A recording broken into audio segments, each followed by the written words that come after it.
¿Qué tal, gente? ¿Cómo les va? Bueno, espero que muy bien. Este es un nuevo video de Siciliano en su taller, video que forma parte de la maratón de los fines de semana que hacemos de videitos, ustedes, yo. En este momento me encuentro en el tallercito.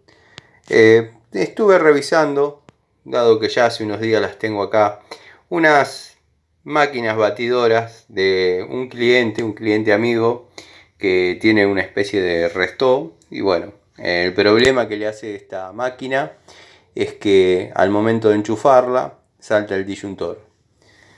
Cabe destacar que es de 110 volt, así que bueno, se podría deducir que el problema está en el transformador, pero el transformador ha quedado enchufado montones de veces y nunca hubo un problema.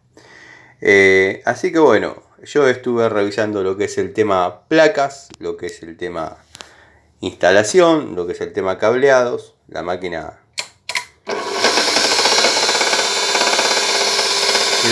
funciona muy bien, como les estaba diciendo. No presenta mayores problemas, salvo el que les indiqué.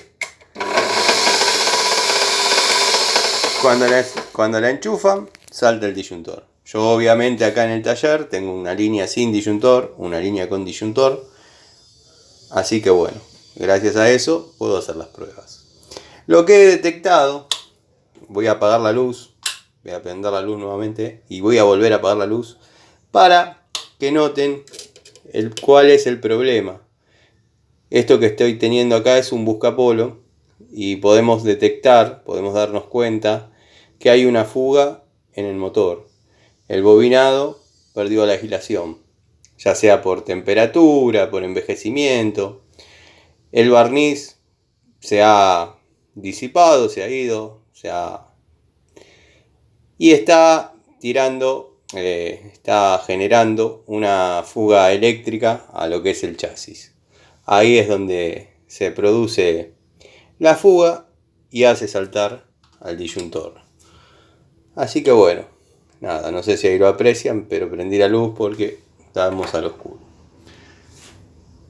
Espero que les sirva el dato. Siempre algún amigo puede tener un problema similar, no saber dónde está el tema. El tema lo tenemos en la aislación de los bobinados del motor. A ver si podemos enfocar ahí. Así que bueno, nada, subo este video cortito a modo de actualización de las tareas. Así que los espero en otro videito de Siciliano en su taller.